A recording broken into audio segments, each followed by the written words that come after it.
बोलिए श्यावर रामचंद्र भगवान की जय हो। आज का प्रसंग है महावीर श्री हनुमान जी ने किस प्रकार लंकापुरी में जाकर प्रभु का संदेश माता सीता जी को सुनाया और माता सीता जी का संदेश प्रभु श्री राम जी को आके सुनाया। किस प्रकार रावण की लंका जलाई श्री हनुमान जी ने, यही प्रसंग सुनाने जा रहे हैं। आशा करते हैं आप इसे अवश्य ही पसंद करेंगे।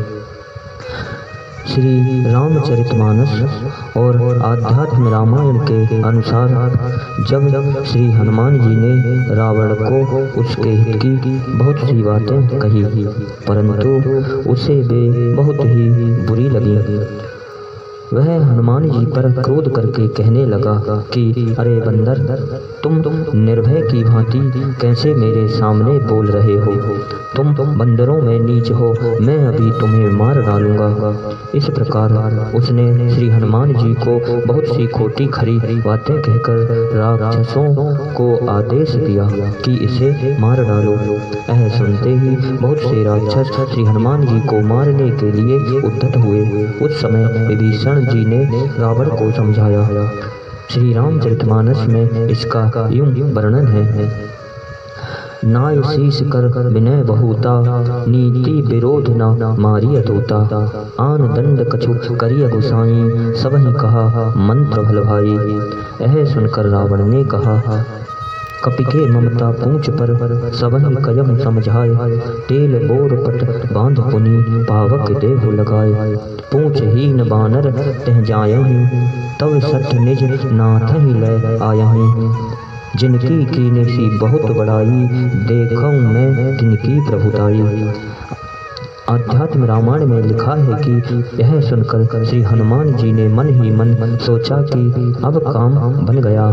उधर राक्षसों ने रावण की आज्ञा पाकर तुरंत ही श्री हनुमान जी की पूंछ पर बहुत से वस्त्र घी और तेल में भिगो कर बांध दिए। पूंछ के अग्रभाग में थोड़ी आग लगा दी और शहर में फिराकर एवं डोंडी पिटवाकर लोगों को सुनाने लगे कि यह चोर है, इसलिए इसे दंड दिया गया है। कुछ दूर जाने पर श्री हनुमान जी ने अपने शरीर को संकुचित कर तुरंत ही समस्त बंधनों से मुक्त होकर पर्वताकार रूप धारण कर लिया और समस्त लंका को जला डाली। एक विभीषण का घर ही बचा था। एक घर से दूसरे घर पर छलांग मारते हुए श्री हनुमान जी ने अपनी जलती हुई बड़ी पूंछ से अटारी महल और तोरणों सहित समस्त लंका को जला दिया। उस समय हा तात, हा पुत्र, हा नाथ, इस प्रकार चिल्लाती हुई दैत्यों की स्त्रियां चारों ओर फैल गईं और महल के शिखरों पर भी चढ़ गईं। श्री रामचरितमानस में लिखा है, निबुक चढ़ऊं पुनि कटक अटारी, भई सभी निशाचर नारी। जरा नगर निमिष एक माही, एक विभीषण कर ग्रह नाही। उलट पलट लंका कपिजारी, कूद परा पुनि सिंधु मजारी। पूंछ बुझाए खोय श्रम, धर लग रूप बहोर। जनक सुता के आगे, ठान वयं कर जोर। इस प्रकार श्री जानकी जी के पास पहुंचकर श्री हनुमान जी ने उन्हें प्रणाम किया और लौटकर श्री राम जी के पास जाने के लिए आज्ञा मांगी। तब माता सीता जी ने कहा कि हे हनुमान, तुम्हें देखकर मैं बहुत दुख को भूल ही चुकी थी। अब तुम भी जा रहे हो तो बताओ, अब मैं भगवान श्री राम की कथा सुने बिना कैसे रह सकूंगी। आध्यात्म रामायण में उस समय श्री हनुमान जी के वचन इस प्रकार हैं। यद्देवं देवी मैं स्कंध मारोह, क्षण मात्रतः रामेण योजयति श्यामी मन्ये यदि जानकी। अर्थात हे देवी, हे जानकी माँ, यदि ऐसी बात है और आप स्वीकार करें तो मेरे कंधे पर चढ़ जाइए। मैं एक क्षण में ही आपको श्री राम जी से मिला दूंगा। श्री वाल्मीकि रामायण में और भी विस्तृत वर्णन है। वहाँ श्री हनुमान जी के इस प्रस्ताव पर श्री जनक नंदिनी जी कहती हैं कि हे हनुमान, मैं स्वेच्छा से किसी पुरुष को कैसे स्पर्श कर सकती हूँ। श्री राम जी वानरों के साथ यहाँ आकर रावण को युद्ध में मारकर मुझे ले जाएंगे, इसी में उनकी शोभा है, इसीलिए तुम जाओ, मैं किसी तरह कुछ दिन और अपने प्राणों को धारण करूंगी। इसके बाद श्री रामचरितमानस में हनुमान जी के वचन इस प्रकार हैं। मात मोह दीजे कछु चीन्हा, जैसे रघुनायक मोह दीना। तब सीता जी ने अपनी चूड़ामणि श्री हनुमान जी को दी। उसे पाकर हनुमान जी बड़े प्रसन्न हुए। उसके बाद श्री सीता जी ने वह सब प्रसंग श्री हनुमान जी को सुनाया, जिस प्रकार जयंत ने कौवे का रूप धारण करके चोंच मारी थी और भगवान श्री राम जी ने उस पर क्रोध किया था। इस प्रकार श्री हनुमान जी सीता जी का संदेश लेकर उनको प्रणाम करके वहां से लौटे। उनके मन में श्री रामचंद्र जी के दर्शनों की बड़ी उतावली हो रही थी, इसलिए वे बड़े वेग से पहाड़ पर चढ़कर उस समय उनके पैरों की धमक से पर्वत की शिलाएं चूर चूर होती जा रही थीं। सबसे ऊंचे शिखर पर चढ़कर श्री हनुमान जी ने अपना शरीर बढ़ाया और समुद्र से पार होकर उत्तरी किनारे पर जाने का विचार किया। पर्वत से छलांग उछलकर वायु की भांति आकाश में जा पहुँचे।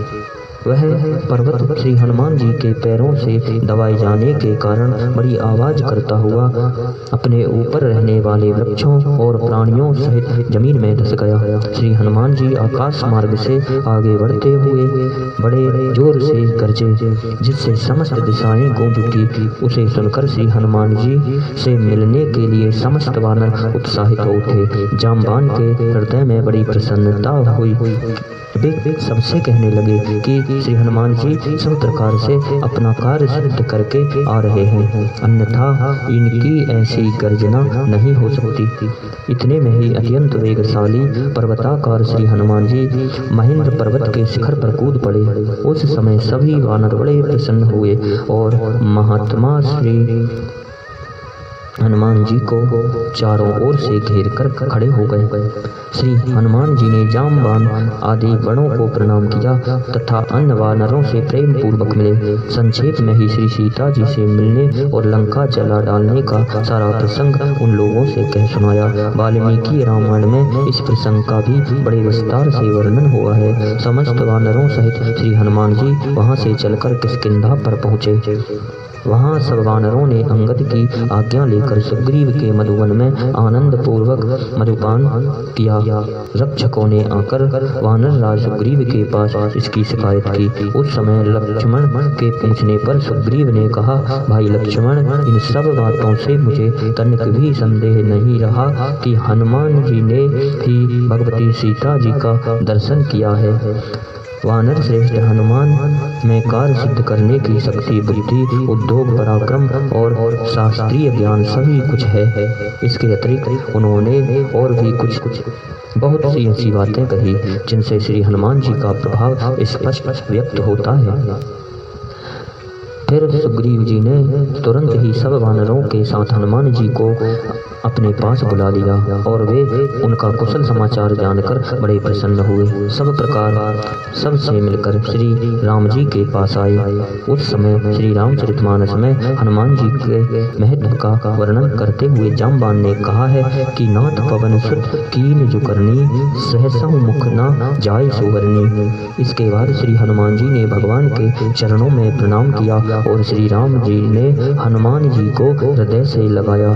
तब श्री हनुमान जी ने कहा, देवी सीता पतिव्रत के कठोर नियमों का पालन करते हुए शरीर से कुशल हैं, मैं उनके दर्शन कर आया हूँ। श्री हनुमान जी के अमृत के समान वचन सुनकर श्री राम जी और लक्ष्मण जी को बड़ा हर्ष हुआ। भगवान के मन का भाव जानकर श्री हनुमान जी ने उन्हें जिस प्रकार श्री जानकी जी के दर्शन हुए थे वह समस्त प्रसंग सुनाकर उनकी दी हुई चूड़ामणि भगवान को अर्पण कर दी। उस मणि को लेकर भगवान श्री राम जी ने उसे हृदय से लगा लिया।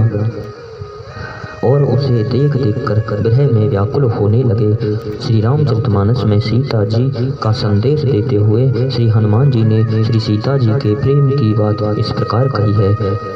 नाम पाहिरो दिवस निसी, ध्यान तुम्हार कपाट, लोचन निज पद जंत्रित जाहि प्राण कही बात। अंत में यहाँ तक भी कह दिया कि सीता की अति विपत्ति विशाला, बिनहि कहे भल दीन दयाला। आध्यात्म रामायण में इसका वर्णन इस प्रकार है कि सीता जी के समाचार सुनते ही श्री हनुमान जी कहते हैं कि आते समय मैंने सीता जी से कहा है कि हे देवी, मुझे कोई ऐसी निशानी दीजिए जिससे श्री रघुनाथ जी मेरा विश्वास कर लें। मेरे इस प्रकार कहने पर उन्होंने अपने केस पास में स्थित अपनी प्रिय चूड़ामणि मुझे दी। पहले चित्रकूट पर काक के साथ जो घटना हुई थी वह सब सुनाई तथा नेत्रों में जल भरकर कहा कि श्री रघुनाथ जी से मेरी कुशल कहना और लक्ष्मण जी से कहना, कुल नंदन, मैंने पहले तुमसे जो कुछ कठोर वचन कहे थे उन अज्ञानवश कहे हुए वचनों के लिए मुझे क्षमा करना तथा जिस प्रकार श्री रघुनाथ जी कृपा करके मेरा उद्धार करें वैसी चेष्टा करना। उनका यह संदेशा लेकर उनका भेजा हुआ मैं आपके पास चला आया। श्री हनुमान जी से श्री सीता जी के सब समाचार को सुनकर श्री राम जी बड़े ही प्रसन्न हुए और कहने लगे, हनुमनस्ते कृतं कार्य दैवीरपि सुदुष्कर्म, उपकारं न पश्यामि तव प्रत्युपकारिणि, इदानीं ते प्रयच्छामि सर्वस्वं मम मारुते। इत्यालिङ्ग्य समाकृष्य गाढ वानरपुङ्गमं, साद्रनेत्रो श्री रघुश्रेष्ठ परा प्रीतम बापम सह।